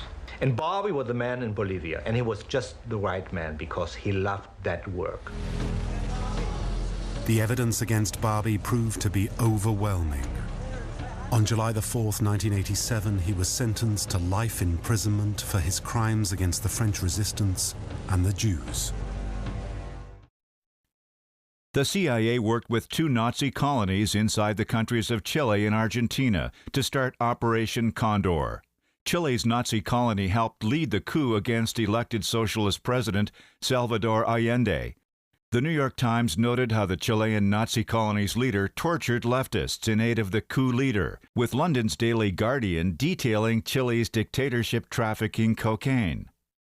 That coup leader, Chilean dictator Augusto Pinochet, ruled for decades, helping lead some 9 Latin American countries' military dictatorships to murder tens to hundreds of thousands of Latin American leftists, including targeted hits worldwide. Let me bend your ear, get my friend, it's not a game. Many complicated matters, too many to name. CIA Director George H.W. Bush helped orchestrate some of these operations in 1976. Around that time, the CIA also worked on developing new poppy fields in the Golden Crescent area, where Afghanistan borders Pakistan. U.S. intelligence paid tribal leader Gulbuddin Hekmatyar, founder of the Muslim Brotherhood, to develop poppy fields and laboratories for the processing of opium, morphine, and heroin. The CIA also tried to manipulate the politics of Afghanistan, which bordered the Soviet Union. Afghanistan elected a socialist government, and the CIA paid the Muslim Brotherhood, who became the Mujahideen, to oppose the new government. Reporters Elizabeth Gold and Paul Fitzgerald were experts on Afghanistan for PBS and CBS News. Paul Jay of the Real News Network talked with these reporters about American policies to manipulate the Soviet Union, as well as U.S. intelligence's work with Pakistan's military intelligence on cross-border trafficking into Afghanistan. The U.S. policy is to induce the Soviets into Afghanistan, or at least facilitate it. They certainly succeed. The whole Pakistan society starts to be transformed by these billions of dollars going, arms going this way and drugs coming this way back into Pakistan. Eventually the Russians leave. Tell us what happens next. In fact, Gulbuddin Hekmatyar and Amit Shah Massoud were two of the main people who caused the major destruction in Kabul. But this was all part of the buildup that eventually was presented by 1994 to 96 as an Afghan movement, but really was very much part of the ideological political process that the Pakistani ISI military had together with the Saudis, I think should be added. Oh, absolutely. Together with the Saudis, but also the United States was very much behind it. Associated Press and Newsweek reporter Robert Perry detailed how George Bush Sr. continued working on the CIA trafficking cocaine out of Latin American countries when he became vice president in 1980. Perry and Professor Peter Dale Scott detailed how in 1979, the Democratic Socialist Political Party, the FSLN, aka the Sandinistas, launched a revolution against the U.S. intelligence-backed Somoza family dictatorship. The Somoza family had ruthlessly ruled Nicaragua since 1936. While vice president under Ronald Reagan, George Bush headed the U.S. intelligence umbrella group, the National Security Council. In that position, Bush headed covert operations, directing Colonel Oliver North as he supervised cocaine trafficking with a counter-revolutionary army out of Honduras that sought to topple the Sandinistas. That army was called the Contras. A lot of stubborn-ass niggas unwilling to change. Every gangster got a thing, but not many can name. And living in the ghetto. Senate hearings with the involvement of Senator John Kerry's committee revealed much of the Contra crack cocaine operations. Pulitzer Prize-winning journalist Gary Webb wrote a series of front-page stories in the San Jose Mercury News that became the first viral Internet articles. Their claims substantiated that the CIA and their assets trafficked cocaine into the U.S. Other evidence supported that the CIA had the further goal of subverting urban American communities with crack, particularly black communities. DEA agent whistleblower Mike Levine also reported evidence of CIA drug trafficking. Levine infiltrated top drug trafficking rings, but the CIA sabotaged his DEA operations and thwarted prosecution of the drug ring leaders. CBS's 60 Minutes covered one example regarding the CIA aiding Venezuela in the smuggling of a ton of cocaine into the U.S. in the early 1990s. They also highlighted Mike Levine's exposure of these CIA activities. The head of the DEA at the time, Robert Bonner, said that a ton of pure cocaine worth hundreds of millions of dollars had been smuggled into the United States. And he blamed the CIA, saying the agency had joined the Venezuelan National Guard in drug smuggling. If it was a question of supporting people who supported our economic and political philosophies in other parts of the world, and they happen to be drug dealers, as most of them are, we supported them and we protected them. Blandon and Meneses were working for an army that was a wholly owned subsidiary of the CIA. They were meeting with CIA agents. Blandon, and this came out in court. I mean, Danilo Blandon is now a government witness. In 1991, former U.S. Attorney General Ramsey Clark, who had worked under President Johnson, said that he believes the government uses drugs to sedate and divide the masses. Certainly, drugs directed into black communities divided whites and blacks. Drug sales also led to gang wars over drug-selling turf. Gangs led particularly violent wars over crack sales from the 1980s onwards. And living in the ghetto that could drive you insane while doing hardships that come along with the game. CIA assets worked with a dealer named Freeway Ricky Ross and helped him set up a national network that grossed billions of dollars in selling crack. Street gangs gained more members, particularly in Ricky Ross's home area of Los Angeles. The Bloods and the Crips were the biggest street gangs in L.A., and they notoriously fought each other over control of drug-dealing turf. Meanwhile, CIA whistleblower John Stockwell stated how his former co-workers told him they were now flying heroin from Afghanistan's Golden Crescent to America. Without mention of the CIA program and the secret war, you do pick up articles about, the drug allocations around the world, and the Golden Crescent is now the largest source of heroin, apparently, in the world today, right in there where the CIA's been running this operation with its C-130s and C-123s, flying in with arms and flying out with the heroin.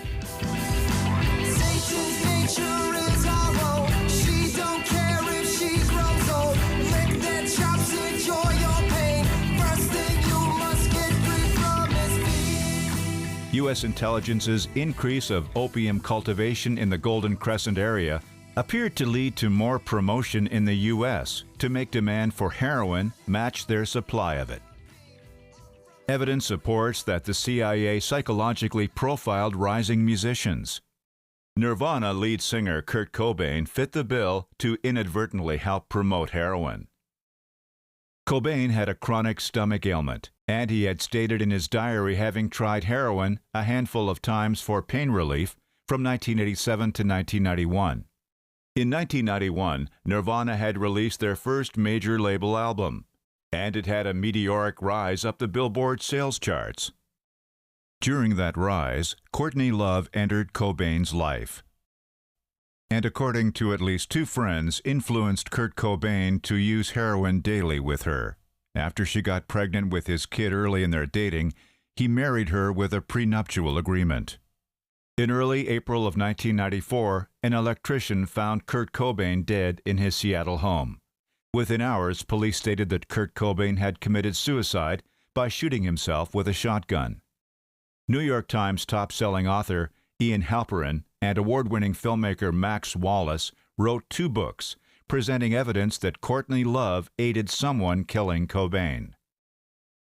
Police whistleblowers said their supervisor told them not to investigate Cobain's death as anything but a suicide, despite evidence of foul play. For example, Cobain's purported suicide note appeared to have different handwriting at a place where the note had only sounded like a goodbye to fans because he was breaking up Nirvana. Other band members confirmed Cobain was doing this. That suicide note is a pastiche of things that he had written before, I think, and of someone copying his handwriting.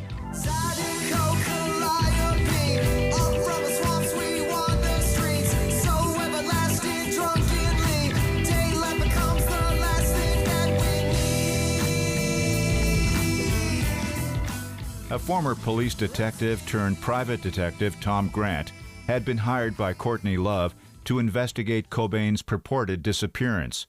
Yet Grant ended up finding evidence that Love aided in Cobain's murder. Grant's copious evidence includes someone using the credit card in Cobain's wallet after his death. Furthermore, the coroner found an amount of heroin in Cobain's system that would immediately incapacitate and kill even a severe addict. I just think that it's a staged suicide is what I think. That's the bottom line. Weck says there was enough heroin in Cobain's system to kill 5 people. All of the drug paraphernalia was put back into his nice little cigar box. The needle was taken off the syringe, the tourniquet was taken off the arm, everything was placed back in the cigar box neatly, and then he proceeds to take a shotgun and kill himself. It's highly unlikely. A docudrama soaked in bleach presented expert interviews on Cobain's death, supporting that Cobain was murdered. The film also presented police foul play, ranging from a 2 decades delay in developing all of the death scene photographs to allowing the destruction of possible crime scene evidence. Well, the photographs haven't been developed, probably never will be. We don't develop photographs on suicides. I have never heard of that. Every case I've been involved with, the crime scene photographs were developed. The creators of the film Soaked in Bleach found that the Seattle police allowed Kurt Cobain's body to be cremated 6 days after being discovered. They waited 30 days to process the shotgun found at the scene for fingerprints. They gave Courtney Love the shotgun to have it melted down, and they allowed the greenhouse crime scene where Cobain was found dead to be torn down and destroyed. The film, soaked in bleach, then presented expert witnesses reporting their disbelief that Cobain used heroin and then shot himself. No study that I know of has correlated the use of heroin with suicide. I cannot think of a case in which I have had someone inject himself with a large amount of heroin and then proceed to kill himself. It just doesn't make sense.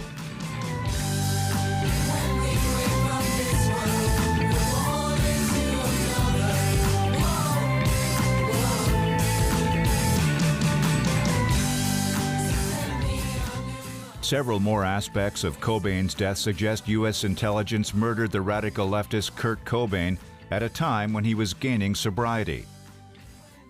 First, Cobain had found a medical cure to his severe stomach pain, for which he had previously used heroin.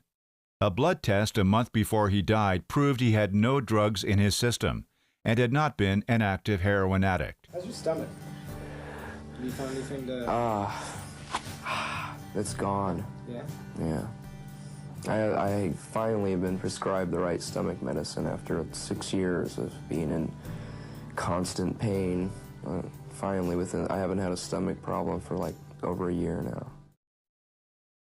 Additionally, the only police detective to defy his supervisor's orders and spend over 200 hours looking for the source of the heroin, Detective Antonio Terry, became the first Seattle police officer murdered in 9 years. Detective Terry was able to convey that his assailants knew his route home from work and knew he was a police officer before he died from his wounds.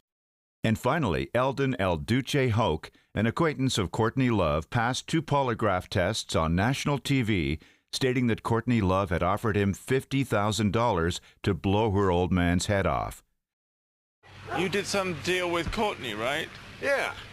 She offered me 50 grand to whack Kurt Cobain. Yeah. But how were you going to whack him? Did she tell you how to do it? Yeah, blow his fucking head off. So where were you going to find him to do it? Well, up there, and she gave, mapped it out. I mean, up there in Bellevue, wherever they live, right outside Seattle.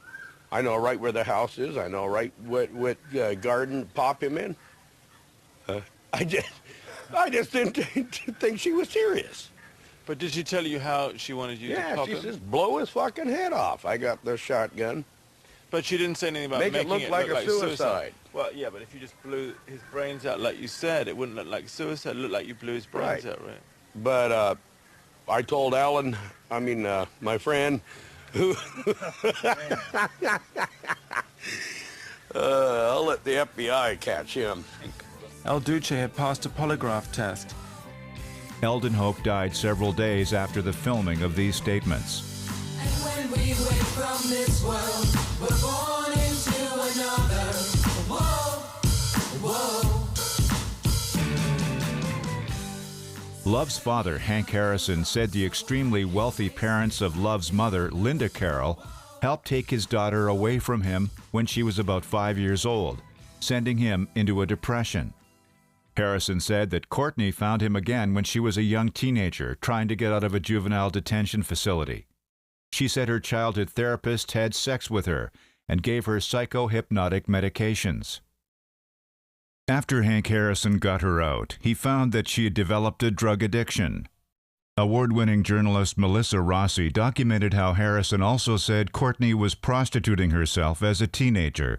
For example, when Courtney stayed with Harrison in Dublin when she was 17 years old, Hank said she spent much of her time in Dublin hooking on the street. Rossi also reprinted the contents of a letter from Courtney to a boyfriend when she was about 20 years old, where Courtney said she prostituted herself, apparently to earn money to get back to the boyfriend, while working in a strip club in Taiwan. This was Courtney's second time working as a stripper in an Asian country, as Rossi noted how Courtney had previously worked at strip clubs for the Japanese mafia at about 15 years old. Several biographies have mentioned this. Rossi said that Courtney told friends she had been part of the white slave trade while stripping in Japan. Harrison said Courtney then visited him when he was doing research in Dublin, Ireland, when she had just turned 17. There she also met a new friend of Harrison's, Stephen O'Leary. Harrison said in his book, Love Kills, that O'Leary later admitted to being a CIA agent in a letter he wrote to Harrison on his deathbed. Harrison had said O'Leary died in the location and date verified in this obituary. Harrison further said that Steve O'Leary and his brother Kevin took Courtney to Liverpool, England. Courtney Love biographer Melissa Rossi noted that Love carried 1,000 hits of acid to Liverpool. Love distributed the acid at various music scenes. This duplicated MK Ultra operations of the 1960s. Love repeated these behaviors in Portland, Oregon, Los Angeles, and other music scenes. Okay, and he was openly told you that he worked for the CIA. Later, he didn't at that time, no, but it was obvious. But at the time, he did not verbally tell me that because he was under oath not to tell me, of course. But later on, after he retired, he told me and wrote me a letter, and I have the letter. Kevin Leary. Yes. When you mentioned Kevin Leary, you said, oh, he was high up in the CIA. What was his duties in the CIA? Well, he had superiority over his brother. It was my daughter came along. Steve took care of her for me and got her safely to London, where she was then wound up in Liverpool, hanging out with Adam Ant and Echo and the Bunnymen. The question remains, did Courtney Love's relationship with the CIA continue up to the death of Kurt Cobain? Her legal immunity and other evidence suggests it did. Raised in the ghetto off league of means, fight to survive, head packed full of dreams. Ambition was a mission which way. Evidence supports that in 1996, U.S. intelligence manipulated and murdered another musical icon, entertainment megastar Tupac Amaru Shakur. Before his early death at the age of 25, Tupac had produced enough songs for over a dozen CDs, had 5 albums which topped the Billboard sales charts, and had starred in 6 films. Mainstream media censored much of Tupac's history. For example, at the age of 18, Tupac headed the New African Panthers, which tried to replicate his mother's Black Panthers, and was active in 8 cities. Given that U.S. intelligence whistleblowers said their programs continued under different names, it's clear Tupac would have been targeted as a leftist black leader. Now, we're speaking with Brother Tupac Shakur, who is the national chairman of the New African Panthers. My name is Bomani Bakari. The program is indeed Round Midnight. I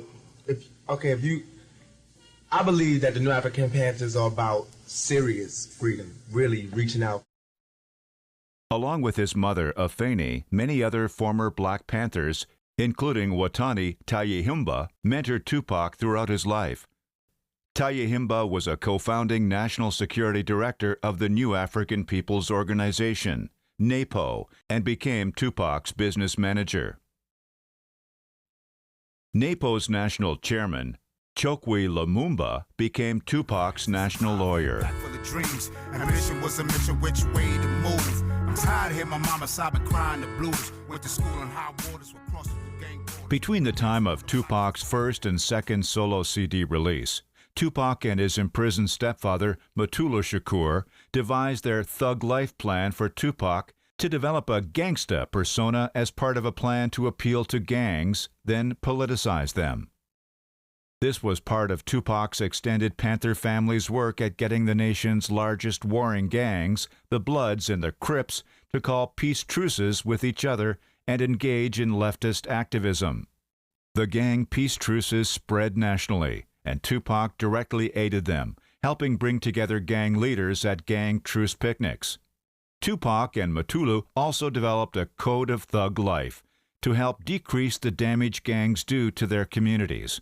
The Young Lords influenced New York's largest gangs, the Latin Kings, to drop drug dealing and become activists.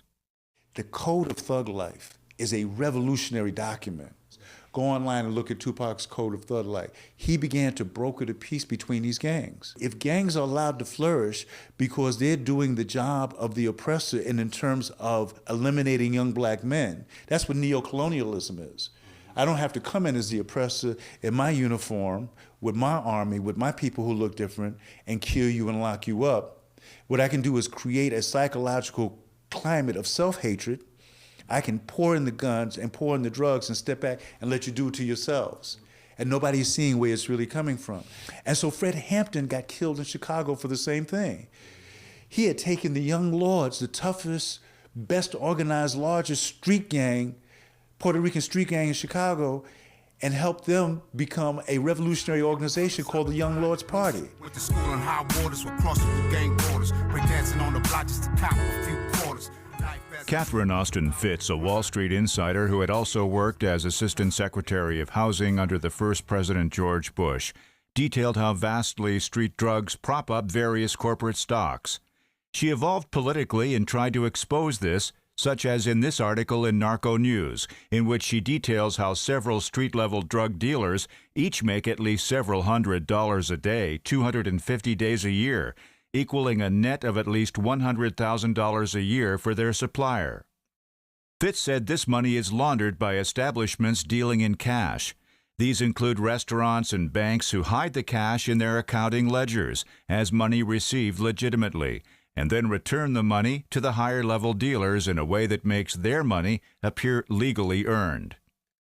Fitz said that these banks and restaurant chains on the stock exchange increase their stock values by 20 to 30 times and turn a $100,000 profit into a $2 to $3 million profit of stock value. Thus, the radicalization of the 3,000-member Latin Kings alone cost the money launderers billions of dollars.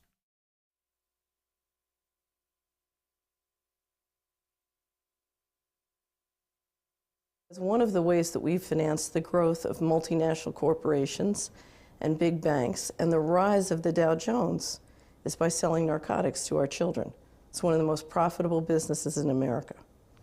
And towards the end, we were discussing the fact that the Department of Justice estimates that the United States is the leader in laundering organized crime profits of about $500 billion to $1 trillion a year.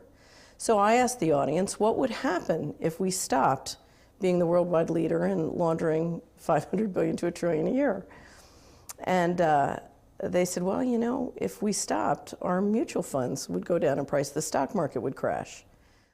President Bush, the former CIA director, had rallied massive federal forces against the gang truce movement, and researchers published evidence that police framed gang peace truce leaders, as this excerpt of Mike Davis's article in the New Left Review details. Congress had also formed a committee looking into the dangers of radical political rappers. The prison system transferred Manipulou Shakur into the country's most maximum security prison due to his influence through Tupac. Life as I knew it was about the grind, while Pops was in the pen just doing his time. Several attempts were made on Tupac's life, including 2 allegedly off-duty Atlanta police officers using a gun stolen from an evidence room to shoot at him. Much evidence supports that Haitian Jacques Aignant was an undercover police agent, including a long rap sheet of charges that were all dismissed. Aignant set up Tupac's sexual liaison with Ayanna Jackson, where she accused him of forced sex on her second sexual encounter with him. Police erased taped evidence helping exonerate Tupac. While Tupac was found not guilty of all major charges, a jury did find him guilty of touching her butt against her will after consensual sex. For that, a judge gave Tupac a sentence of up to 4 years in prison while awaiting appeal in December of 1994. U.S. intelligence appeared to take a greater role in manipulating Tupac during his 11 months in jail and 11 months out.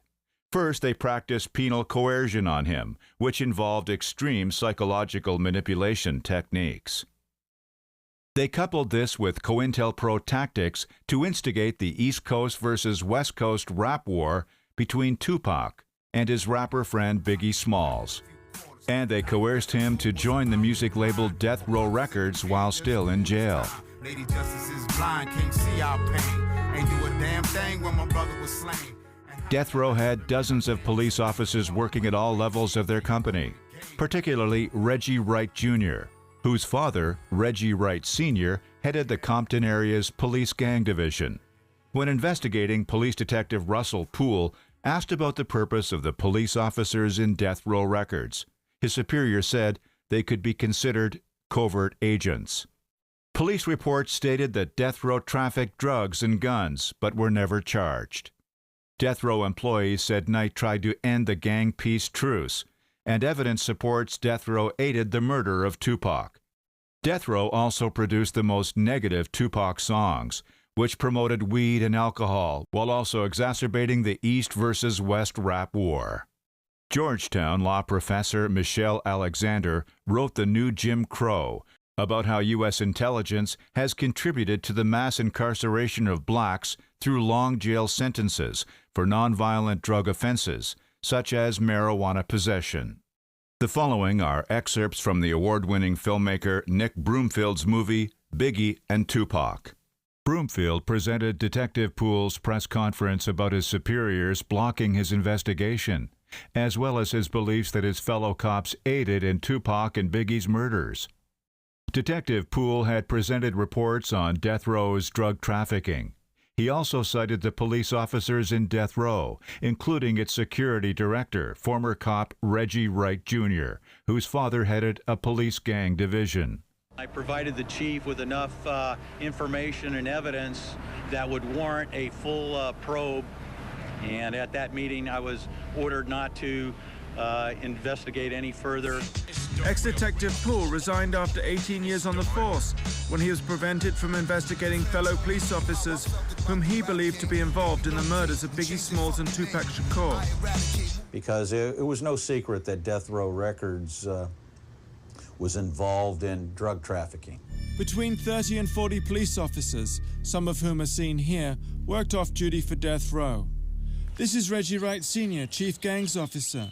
I'm dealing with this man, Reggie Jr., seen here second left, who's been running Death Row since Suge Knight's been in prison. And how the hell it happened, man, I can't explain, so I'ma wipe away the tears, take over the game.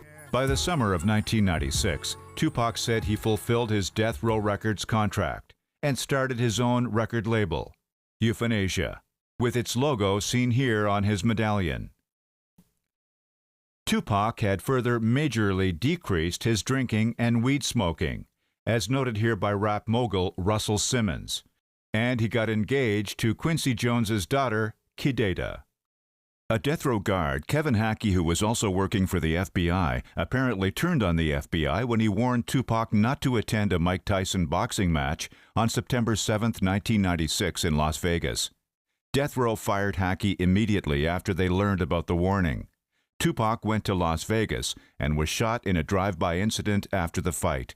Hackey said he had documents to prove the FBI were in Tupac's motorcade and watched when a car pulled up to Tupac's in Las Vegas and fatally shot him. Filmmaker Broomfield reported on U.S. congressional concerns about radical political rap several years before Tupac's death, and on Hackey's statements that the FBI at least watched Tupac's murder. In 1993, a Senate Select Committee was set up to look into the hip-hop movement. Fear of its inflammatory qualities led to FBI surveillance. Hackey just informed us he was working as an undercover FBI agent a year before Tupac was killed. According to Hackey, FBI agents and ATN agents were in cars just behind Tupac on the night he was shot. Former New York Black Panther 21 trial target Jamal Joseph eventually became chairman of the Columbia University Film Department while staying close with Afeni and Tupac Shakur.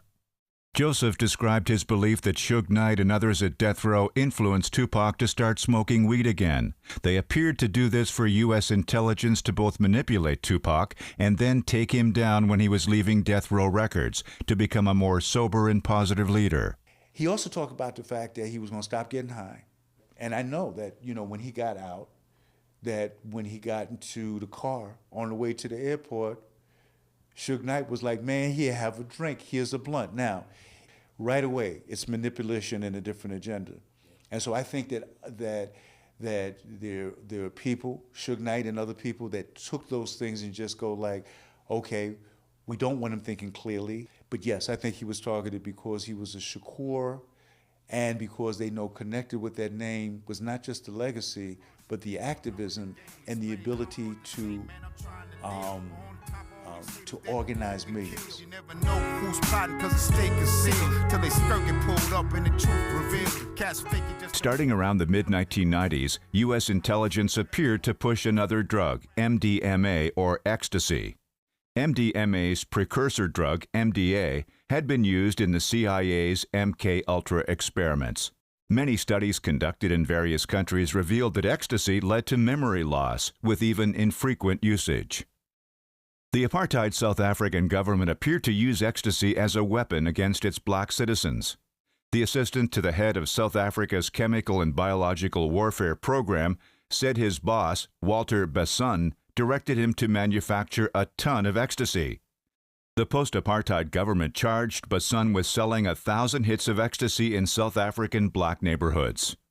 Investigators found that Basson's ecstasy trafficking went well beyond South Africa as he collaborated with military chemical warfare centers in the U.S. and Britain. In 1999, Basson was brought to trial for murder, fraud, and drug smuggling. Witnesses described the horrors committed by Project Coast. Investigators revealed how the program had used private front companies, offshore bank accounts, and worldwide intelligence connections. You were able to visit Portendale, Fort Detrick? Yes, we did that. You know, I already have hassles with the UK and the American governments. I don't need any more, thank you. Basson was confirming visits to the main bioweapons labs in the West. The popular New York rap group Wu-Tang Clan, who were co-produced by black activist leader Sonny Carson, was also a target of a major U.S. intelligence operation involving the FBI and ATF. A high-level mafia ecstasy kingpin, Michael Caruso, was paid to go undercover inside Wu-Tang Clan. Caruso inserted himself into the rap group, becoming a personal manager for 2 of the group members. He treated them to parties with drugs and beautiful women. When the Village Voice ran a cover story exposing Caruso's mafia and U.S. intelligence connections, the Wu-Tang rappers immediately fired Caruso. everybody pays when you ain't ate for days. The curse of a slave and the hate you gave. Besides appearing to spread ecstasy among the hip-hop generation in these and further ways, U.S. intelligence continued to wage war against other children of leading Black Panthers, who called themselves Panther Cubs. Chicago Panther leader Fred Hampton's son, Fred Hampton Jr., became head of the International People's Democratic Uhuru movement in 1990. He experienced at least several assassination attempts and was convicted of aggravated arson in what clearly appeared as a frame-up by police. After serving 9 years in prison, Hampton founded the Prisoners of Conscience Committee, POCC. Introduce yourself, tell us what's going on today, and what are your thoughts? Chairman Fred Hampton Jr. of the Black Panther Party Cubs, son of Chairman Fred Hampton, as well as Corey and Jerry, formerly known as Deborah Johnson. In fact, she just went in just now. This is not police brutality, it's police terrorism. Let's be consistent with that.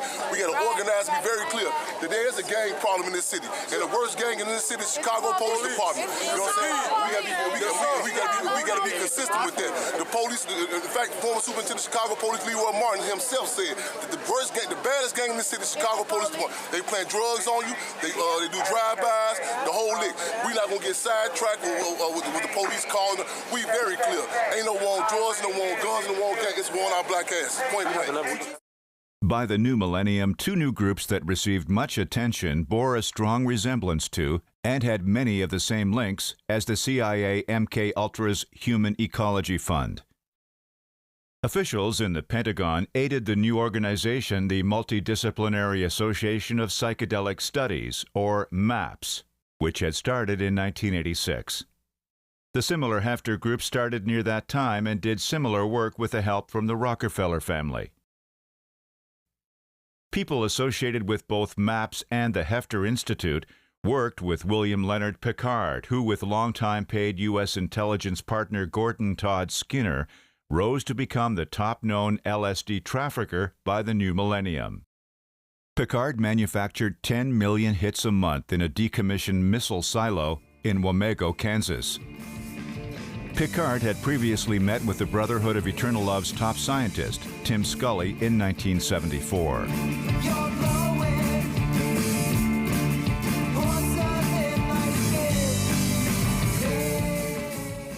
William Picard had a dizzying array of connections to universities, top government officials, top military figures, and the British House of Lords.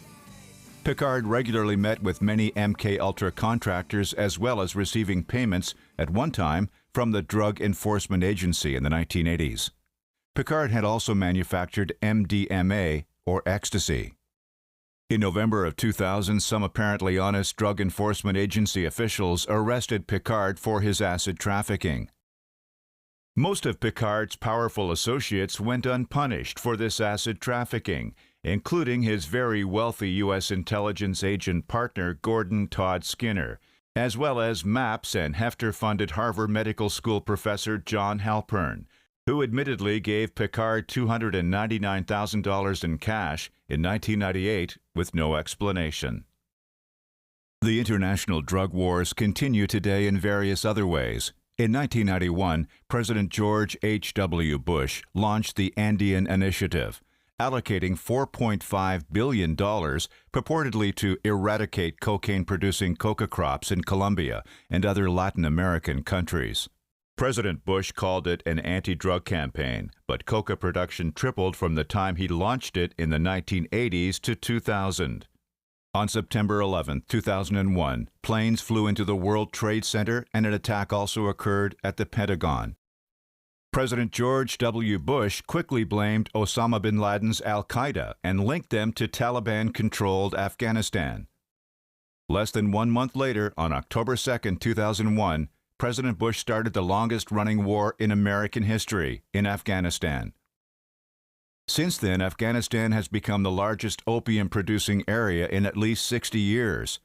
Pictured here are American soldiers in an Afghanistan opium-producing poppy field. Professor Peter Dale Scott and other researchers report that Bush's real reason for attacking the Taliban in Afghanistan appeared to be the Taliban's eradication of their opium-producing poppy fields in 2000. In 1999, Afghanistan supplied 5,000 tons of heroin annually, or 70 to 75% of the world's heroin. In June of 2001, the New York Times and the Washington Post printed articles confirming that the Taliban's ban on opium production that year virtually wiped out 70% of the world's illicit opium production. The only people in Afghanistan that continued production were a small CIA-funded group called the Northern Alliance, who produced about 185 tons of opium during that ban. By 2007, after 6 years of the U.S. war on Afghanistan, opium production rose to over 8,000 tons, nearly doubling any previous production. A New York Times article discussed how the U.S. installed Northern Alliance leader Hamid Karzai as president, while his brother Ahmed Karzai had been on the CIA payroll for 8 years, and the White House believed Ahmed was involved in drug trafficking.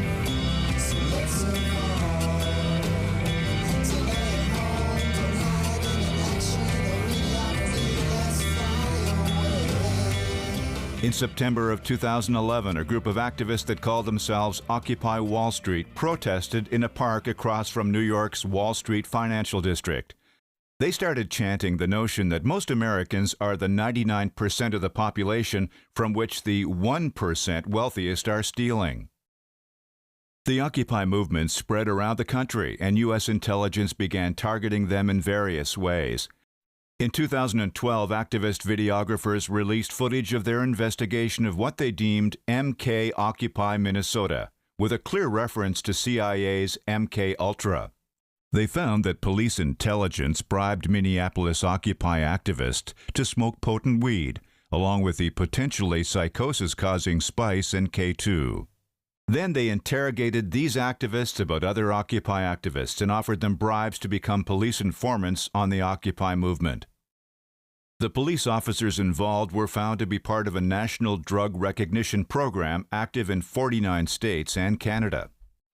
The program was at least stopped in Minnesota after the MK Occupy film spawned many more investigative disclosures. One of these disclosures cited by CBS News was that 190 officers at 85 Minnesota agencies are drug recognition trained officers. Yeah, people doing K2, the spice, illegal stuff, that synthetic. They have people drinking and smoking. We know who you are. We know that you're Panda and that you're deep into the Occupy movement. And I was like, dang, am I that infamous in the system? He would give me a quarter more of marijuana, and if I said I would become an informant.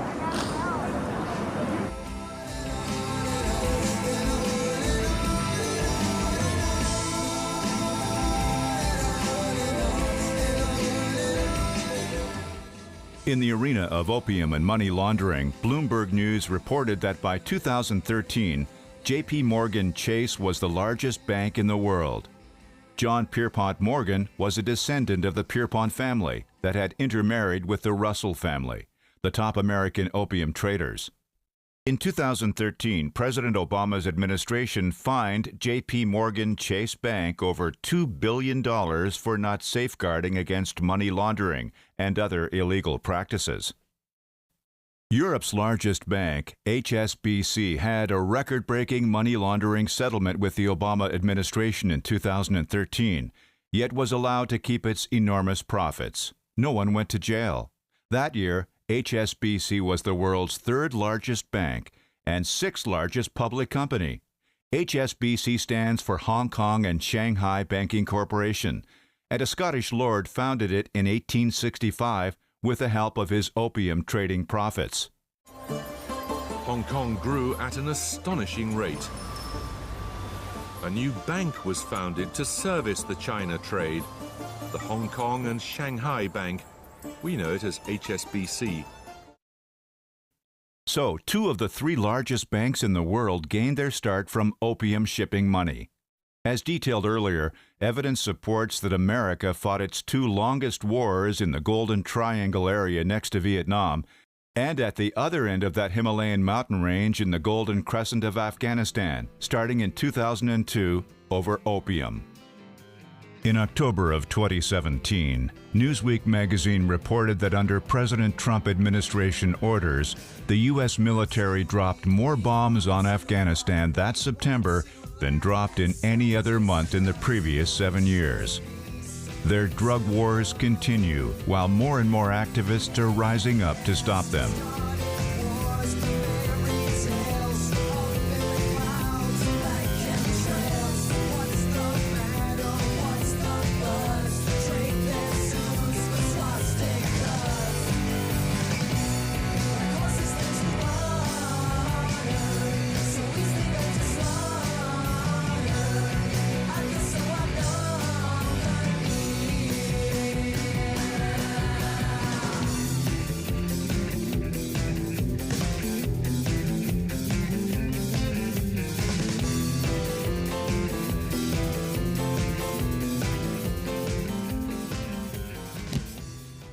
To the people, heard that before. Free Mumia Abu Jamal. Got no more blood to give him, let go of Tupac Shakur. Power to the people, heard that before. Free Mumia Abu Jamal. Got no more blood to give, hear me up. Keep your hands off Asada. Excuse me as I take a smoke and try to unwind this cosmic joke that's raving through my mind that rolls. This one's gone through and I hope won't release. All this time I'm pretty sure I'm becoming